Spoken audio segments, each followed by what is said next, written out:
ได้บัญญัติว่าให้มีสภานิติบัญญัติแห่งชาติประกอบด้วยสมาชิกจำนวนไม่เกิน220คนซึ่งต่อมาได้มีการแก้ไขเพิ่มเติมรัฐธรรมนูญโดยกำหนดให้สภานิติบัญญัติแห่งชาติประกอบด้วยสมาชิกจำนวนไม่เกิน250คนโดยพระมหากษัตริย์ทรงแต่งตั้งจากผู้มีสัญชาติไทยมีอายุไม่ต่ำกว่า40ปีเป็นผู้มีความรู้ความสามารถความหลากหลายของบุคคลจากกลุ่มต่างๆโดยมีประธานและรองประธานสภานิติบัญญัติแห่งชาติที่มาจากการลงคะแนนเสียงของสมาชิกสภานิติบัญญัติแห่งชาติดังนี้ศาสตราจารย์พิเศษพรเพชรวิชิตชลชัยดำรงตำแหน่งประธานสภานิติบัญญัติแห่งชาตินายสุรชัยเลี้ยงบุญเลิศชัยดำรงตำแหน่งรองประธานสภานิติบัญญัติแห่งชาติคนที่1และนายพีรศักดิ์พอจิตดำรงตำแหน่งรองประธานสภานิติบัญญัติแห่งชาติคนที่2เมื่อรัฐธรรมนูญแห่งราชอาณาจักรไทยพุทธศักราช 2560 อันเป็นรัฐธรรมนูญฉบับปัจจุบันได้ประกาศให้มีผลใช้บังคับตั้งแต่เมื่อวันพฤหัสบดีที่ 6 เมษายน พุทธศักราช 2560 โดยในบทเฉพาะการมาตรา 263 ของรัฐธรรมนูญได้บัญญัติว่าในระหว่างที่ยังไม่มีสภาผู้แทนราษฎรและวุฒิสภาตามรัฐธรรมนูญนี้ให้สภานิติบัญญัติแห่งชาติที่ตั้งขึ้นตามรัฐธรรมนูญแห่งราชอาณาจักรไทยฉบับชั่วคราวพุทธศักราช 2557 ยังคงทำหน้าที่รัฐสภาสภาผู้แทนราษฎรและวุฒิสภาต่อไปดังนั้นสภานิติบัญญัติแห่งชาติจึงยังคงมีสถานะเป็นองค์กรที่ทำหน้าที่ด้านนิติบัญญัติตามรัฐธรรมนูญและมีหน้าที่และอำนาจที่สำคัญในหลายด้านดังนี้ 1. ด้านนิติบัญญัติเช่นการแก้ไขเพิ่มเติมรัฐธรรมนูญการเสนอและพิจารณาร่างพระราชบัญญัติการพิจารณาร่างพระราชบัญญัติเกี่ยวกับงบประมาณรายจ่ายการพิจารณาร่างพระราชบัญญัติประกอบรัฐธรรมนูญและการพิจารณาอนุมัติหรือไม่อนุมัติพระราชกำหนดเป็นต้น 2. ด้านการควบคุมการบริหารราชการแผ่นดินเช่นการตั้งคณะกรรมาธิการเพื่อกระทำกิจการพิจารณาสอบหาข้อเท็จจริงหรือศึกษาเรื่องใดๆและรายงานให้สภาทราบตามระยะเวลาที่สภากำหนดการตั้งกระทู้ถามการเปิดอภิปรายทั่วไปหรือการรับทราบคำแถลงนโยบายของคณะรัฐมนตรีเป็นต้น 3. การให้ความเห็นชอบในเรื่องสำคัญเช่นการให้ความเห็นชอบในการแต่งตั้งผู้สำเร็จราชการแทนพระองค์การรับทราบหรือให้ความเห็นชอบในการสืบราชสมบัติการให้ความเห็นชอบในการประกาศสงครามการปิดสมัยประชุมสามัญประจำปีก่อนครบกำหนดเวลา120วันและการให้ความเห็นชอบหนังสือสัญญาที่สำคัญเป็นต้น 4. การให้คำแนะนำหรือให้ความเห็นชอบให้บุคคลดำรงตำแหน่งเช่นตุลาการศาลรัฐธรรมนูญกรรมการการเลือกตั้งผู้ตรวจการแผ่นดินกรรมการป้องกันและปราบปรามการทุจริตแห่งชาติกรรมการตรวจเงินแผ่นดินผู้ว่าการตรวจเงินแผ่นดินและกรรมการสิทธิมนุษยชนแห่งชาติซึ่งได้รับการสรรหาและคัดเลือกจากคณะกรรมการสรรหาเป็นต้น 5. หน้าที่และอำนาจอื่นๆนอกเหนือจากหน้าที่และอำนาจดังกล่าวแล้วข้างต้นสภานิติบัญญัติแห่งชาติยังมีหน้าที่และอำนาจอื่นๆเช่นการตราข้อบังคับการประชุมสภาการรับฟังปัญหาจากประชาชนเพื่อนำมาพิจารณาเสนอแนะแนวทางการแก้ไขปัญหาต่อผู้มีหน้าที่รับผิดชอบเป็นต้นทั้งนี้การปฏิบัติหน้าที่ของสมาชิกสภานิติบัญญัติแห่งชาติจะมีสำนักงานเลขาธิการวุฒิสภาปฏิบัติหน้าที่สำนักงานเลขาธิการสภานิติบัญญัติแห่งชาติทำหน้าที่เป็นหน่วยงานธุรการที่ช่วยสนับสนุนและสนองตอบความต้องการเพื่อทำให้สมาชิกสภานิติบัญญัติแห่งชาติสามารถปฏิบัติหน้าที่เพื่อประโยชน์สุขของประชาชนและประเทศชาติได้อย่างเต็มความสามารถ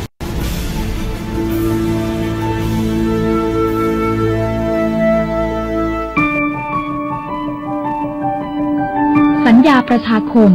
ผูกใจไทยเป็นหนึ่ง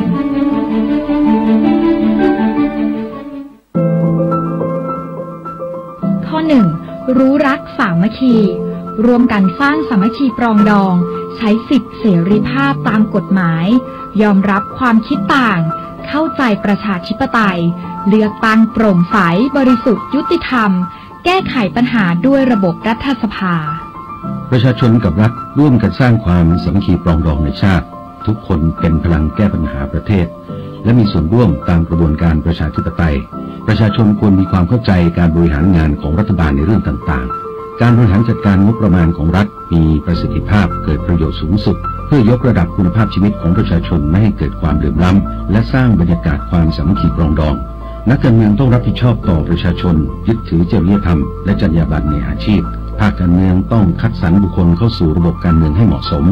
จูงใจให้คนดีมีความรู้ความสามารถ เข้าสู่ระบบการเมืองค่ะแล้วก็ในหมู่บ้านหรือว่าชุมชนของเราเนี่ยมีการให้ความร่วมมือช่วยเหลือเกื้อกูลกันดีหรือเปล่าคะแล้วก็เป็นยังไงบ้าง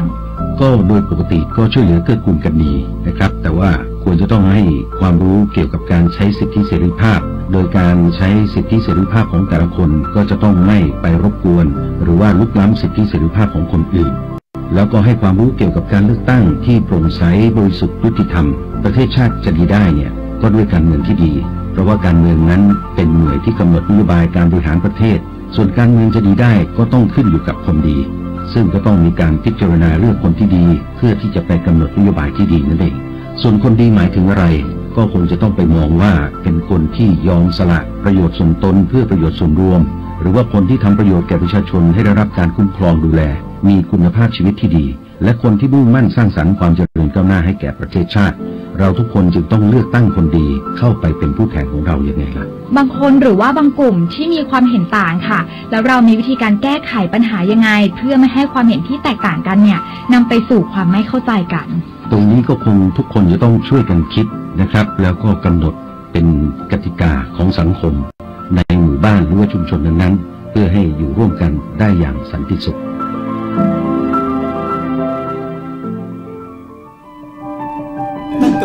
สัญญาประชาคมสสในสภามาจากไหนสสในสภาของไทยมาจากการเลือกตั้งรูปแบบใหม่กาครั้งเดียวบัตรใบเดียวได้สสมา500คนสส500คนนี้แบ่งออกเป็น2กลุ่มแบ่งเป็นสสแบบแบ่งเขตเลือกตั้งกับสสแบบบัญชีรายชื่อสสแบบแบ่งเขตเลือกตั้งมีทั้งหมด350คนเป็นกลุ่มที่เราไปกากบาทลงคะแนนเสียงให้โดยตรงที่คูหาแล้วอีกแบบนึงล่ะมาจากไหนสสอีกแบบเรียกว่าสสแบบบัญชีรายชื่อสสแบบบัญชีรายชื่อ150คนมาจากการนำคะแนนสสแบบแบ่งเขตเลือกตั้งที่แต่ละพรรคได้รับมาคำนวณตามสัดส่วนคะแนนรวมทั้งประเทศของแต่ละพรรคสสแบบบัญชีรายชื่อแต่ละพรรคมีไม่เท่ากันต้องใช้สูตรคำนวณสูตรอะไรล่ะเมื่อกกต.ประกาศรับรองผลการเลือกตั้งแบบแบ่งเขตเลือกตั้งแล้ว 95% ขึ้นไปก็แค่นำคะแนนเสียงของทุกพรรคที่ได้รับจากทั้งประเทศมารวมกันแล้วหารด้วย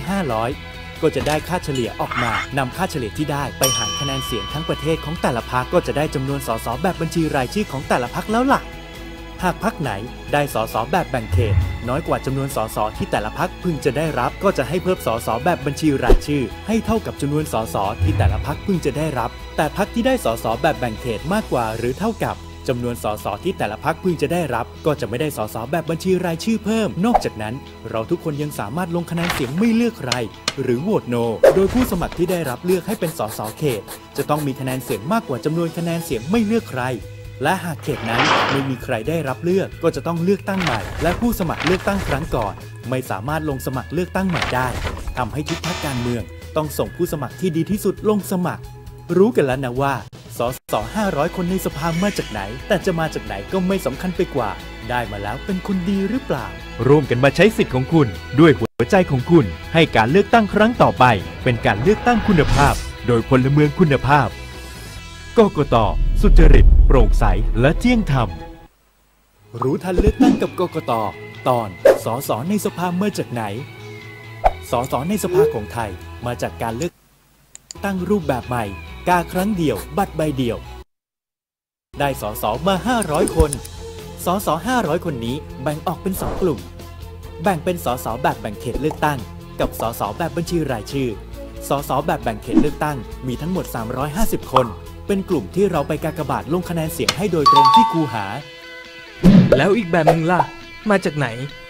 สสอีกแบบเรียกว่าสสแบบบัญชีรายชื่อ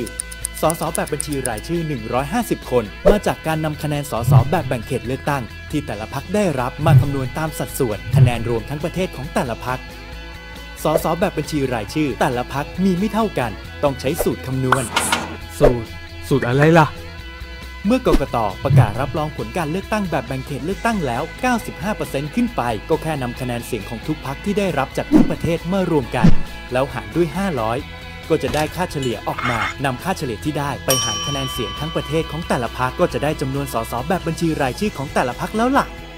หากพรรคไหนได้สสแบบแบ่งเขตน้อยกว่าจำนวนสสที่แต่ละพรรคพึงจะได้รับก็จะให้เพิ่มสสแบบบัญชีรายชื่อให้เท่ากับจำนวนสสที่แต่ละพรรคพึงจะได้รับแต่พรรคที่ได้สสแบบแบ่งเขตมากกว่าหรือเท่ากับจำนวนสสที่แต่ละพรรคพึงจะได้รับก็จะไม่ได้สสแบบบัญชีรายชื่อเพิ่มนอกจากนั้นเราทุกคนยังสามารถลงคะแนนเสียงไม่เลือกใครหรือโหวตโนโดยผู้สมัครที่ได้รับเลือกให้เป็นสสเขตจะต้องมีคะแนนเสียงมากกว่าจำนวนคะแนนเสียงไม่เลือกใครและหากเขตนั้นไม่มีใครได้รับเลือกก็จะต้องเลือกตั้งใหม่และผู้สมัครเลือกตั้งครั้งก่อนไม่สามารถลงสมัครเลือกตั้งใหม่ได้ทำให้ทุกพรรคการเมืองต้องส่งผู้สมัครที่ดีที่สุดลงสมัคร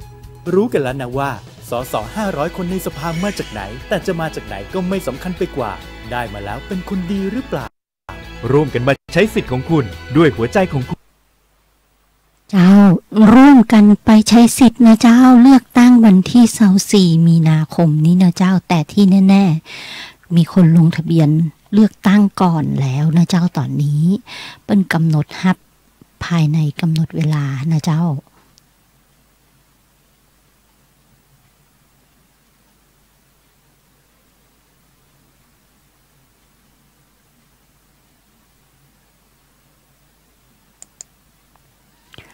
แล้วเปิ้นก็ได้กำหนดวันเลือกตั้งก่อนนะเจ้าประกาศกำหนดวันและเวลาออกเสียงลงคะแนนก่อนวันเลือกตั้งนะเจ้าณที่เลือกตั้งกลางนะเจ้าวันออกเสียงลงคะแนนก่อนวันเลือกตั้งก็กำหนดให้เป็นวันที่17 มีนา62เป็นวันออกเสียงลงคะแนนและกำหนดให้เปิดการออกเสียงลงคะแนนตั้งแต่ 8:30 น. ถึง 5:00 น. นะเจ้าวันออกเสียงลงคะแนนก่อนวันเลือกตั้งที่เลือกตั้งกลางนอกเขตเลือกตั้งกำหนดให้เป็นวันอาทิตย์ที่17 มีนา2562เป็นวันออกเสียงลงคะแนนและกำหนดให้เปิดการออกเสียงลงคะแนนตั้งแต่ 8 โมงถึง 5 โมงแมลงนะเจ้าวันออกเสียงลงคะแนนก่อนวันเลือกตั้งณที่เลือกตั้งกลางสำหรับคนพิการหรือทุพพลภาพหรือผู้สูงอายุก็กำหนดให้เป็นวันที่17 มีนา2562นะเจ้าเป็นวันออกเสียงลงคะแนนกำหนดให้การออกเสียงลงคะแนนตั้งแต่ 8 โมงถึง 5 โมงแมลงนะเจ้า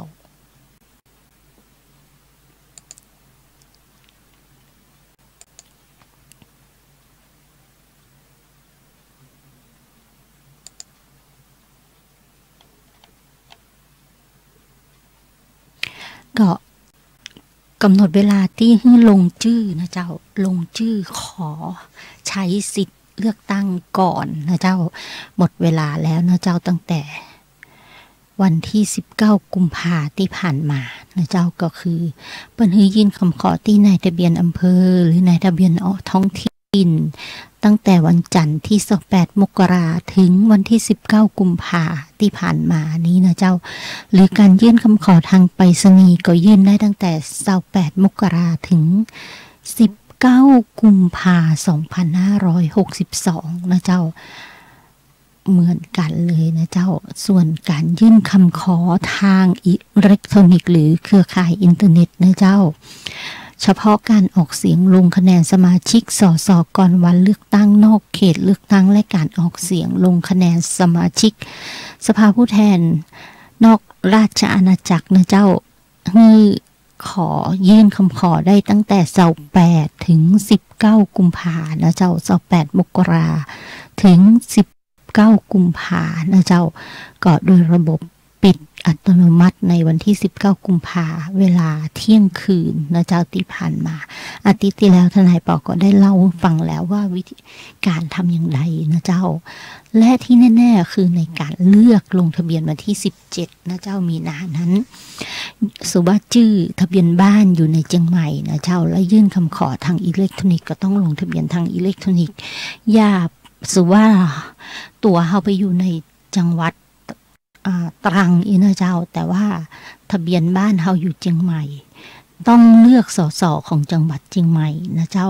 กรณีที่เลือกนอกเขตโดยทางอิเล็กทรอนิกส์นะเจ้าตรงนี้ทนายปอก็อยากแนะนำหมู่เฮานะเจ้าต้องระวังนะเจ้าทำออกนอกพื้นที่ในเขตเลือกตั้งตัวเองนะเจ้าแล้วก็ไปขอเลือกตั้งนอกเขตพื้นที่ แต่ว่าตามทะเบียนบ้านหรือตามภูมิลำเนาที่ทำการงานนั้นน่ะก็คืออีกจังหวัดที่ยื่นคำขอนั้นคนละจังหวัดกับที่ตัวเองยื่นคำขอนั้นก็ต้องเอาตามทะเบียนบ้านตามภูมิลำเนาที่ตัวเองทำการงานอยู่นะเจ้าตรงนี้ต้องระวังไว้ตัวเองนะเจ้า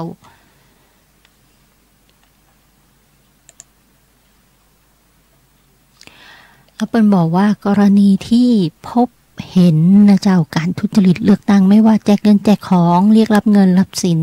ช่วยกันแจ้งเบาะแสรวบรวมหลักฐานการทุจริตต่อตำรวจในพื้นที่รายงานกกต.ได้นะเจ้า1444นะเจ้าหรือ02-141-84ตัวนะเจ้าหรือเดินไปแจ้งด้วยตัวเองก็แล้วแต่เจ้าตรงนี้คนที่มีสิทธิ์ไปเลือกตั้งก็คือคนที่มีสัญชาติไทยนะเจ้ามีสัญชาติไทยโดยตรงเลยนะเจ้าหรือแปลงสัญชาติไทยมาแล้วมาน้อยกว่า5ปีนะเจ้าอายุไม่ต่ำกว่า18ปีนะเจ้าในวันเลือกตั้งมีชื่ออยู่ในทะเบียนบ้านในเขตเลือกตั้งไม่น้อยกว่า90วันนะเจ้าคนที่มามีสิทธิ์เลือกตั้งก็คือภิกษุนะเจ้าสามเณรนักพรตหรือนักบวชนะเจ้าคนที่ถูกเพิกถอนสิทธิ์การเลือกตั้งก็มามีสิทธิ์เลือกตั้งนะเจ้าหรือคนมาเต็มเต็งนะเจ้าคนมาเต็มเต็งก็คือคนวิกลจริตหรือคนจิตฟั่นเฟือนนะเจ้าคนวิกลจริตที่ศาลสั่งเป็นคนไร้ความสามารถนะเจ้าหรือคนที่ถูกขังอยู่ในเรือนจำโดยหมายของศาลนะเจ้าตรงนี้ก็คือนักโทษในเรือนจำนั่นเองนะเจ้าตามคำพิพากษาไม่มีสิทธิ์เลือกตั้งนะเจ้า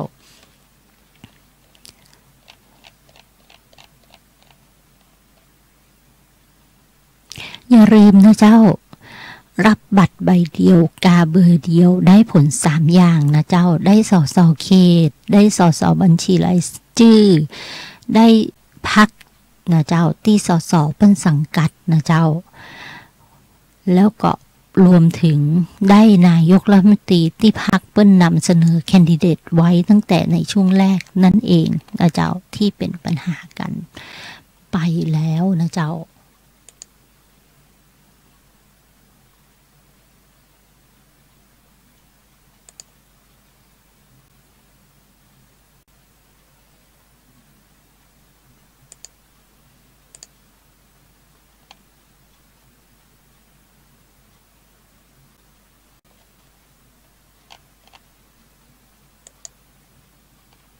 ตอนนี้นะเจ้า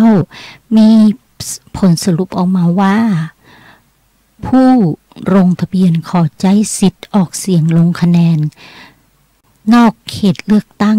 จำนวน 2,632,935 คนนะเจ้าโดยลงทะเบียนทางอินเทอร์เน็ตจำนวน 2,318,548 คนนะเจ้าและขอเดินไปลงทะเบียนที่สำนักทะเบียนจำนวน 314,387 คนนะเจ้า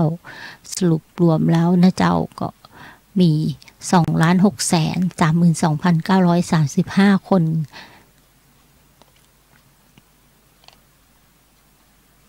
ของเชียงใหม่นะเจ้ามีขอลงทะเบียนนอกเขตนะเจ้าจำนวน 85,716 คนนะเจ้าเป็นอันดับ6นะเจ้าอันดับ6ของประเทศที่มีคนออกเสียงลงคะแนนก่อนนะเจ้าสูงสุดก็คือกรุงเทพนะเจ้ากรุงเทพมีคนลงทะเบียน 928,789 คนนะเจ้าแล้วก็ชลบุรีเป็นอันดับ2จำนวน 221,541 คนสมุทรปราการเป็นอันดับ3นะเจ้าที่มีคนขอลงทะเบียนนอกเขตนะเจ้าสมุทรปราการจำนวน 164,575 คนนะเจ้าและจังหวัดที่ลงทะเบียนน้อยที่สุดนะเจ้าขอลงทะเบียนใช้สิทธิ์ออกเสียงลงคะแนนน้อยที่สุดก็คือ อำนาจเจริญนะเจ้า 2,181 คนนะเจ้าต่างประเทศนี้มีคนไทยไปอยู่เยอะนะเจ้าแล้วมีประเทศที่ลงทะเบียนนักที่สุดนะเจ้าก็คือออสเตรเลียนะเจ้าคนไทยอยู่ในออสเตรเลียลงคะแนนออกเสียงเลือกตั้งจำนวน 16,183 คนเป็นอันดับหนึ่งเลยนะเจ้าแล้วคนไทยในสหรัฐอเมริกานี้ขอออกเสียงลงคะแนนเลือกตั้งก่อนนะเจ้า 15,010 คนนะเจ้าจีนนะเจ้ามีคนไทยไปอยู่จีนแล้วขอลงทะเบียนก่อนนะเจ้า 1996 คนญี่ปุ่น 7,758 คนนะเจ้าโอ้โหลงทะเบียนก่อนขอลงทะเบียนก่อนในวันที่17มีนาคมนั่นเองนะเจ้าคือ24เพิ่นบอกว่าเพิ่นก็จะลงวันที่17ตามที่คณะกรรมการเพิ่นกำหนดการเลือกตั้งไว้นะเจ้าตรงนี้ทนายปอก็นำเรียนให้หมู่เฮาได้รับทราบนะเจ้าว่าข้อมูลในการไปลงคะแนนเลือกตั้งมีดังนี้นั่นเองนะเจ้าและช่วงเวลา1สัปดาห์ที่ผ่านมานี้นะเจ้าสนช.เพิ่นก็ได้ทำงานตามหน้าที่ที่ได้รับมอบหมายนะเจ้าก็คือมีการต้อนรับนะเจ้านายหลี่อี้ผิงนะเจ้าท่านรองประธานสภานิติบัญญัติแห่งชาติคนที่1คือการต้อนรับนายหลี่อี้ผิงรองประธานสภาที่ปรึกษาทางการเมืองประจำนครเซี่ยงไฮ้และคณะนะเจ้าและวันที่21ที่ผ่านมาก็มีการมอบใบประกาศเกียรติคุณหน่วยงานสนับสนุนโครงการมหกรรมแสดงความสามารถของคนพิการโดยท่านรองสุรชัยเลี้ยงบุญเลิศชัยรองประธานสภานิติบัญญัติคนที่1เป็นประธานในพิธีนะเจ้าแล้วก็ท่านบรรลบตังคณานุรักษ์ประธานคณะกรรมการก็เป็นผู้กล่าวรายงานนะเจ้าตรงนี้ก็นำเรียนให้หมู่เฮาได้รับรู้นะเจ้าเลือ3 นาทีนะเจ้าพรุ่งนี้ก็มาเล่ากันต่อว่าสนช.บรรยากาศใน1สัปดาห์รอบสัปดาห์มีอะไรอย่างพ้องนะเจ้าในข้อมูลของการเลือกตั้งนั้นก็เดี๋ยวพรุ่งนี้จะมาบอกว่ารายชื่อคนที่เป็นนายกรัฐมนตรีในวันพรุ่งนี้ดีกว่าเนาะวันนี้บัตรตันละมันเหลือนิดเดียว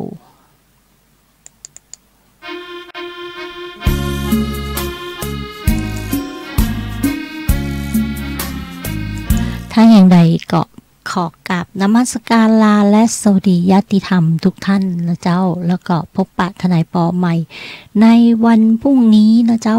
5 ถึง 6 โมงเจ้านะเจ้ากับหลายเรื่องสาระของกฎหมายนะเจ้า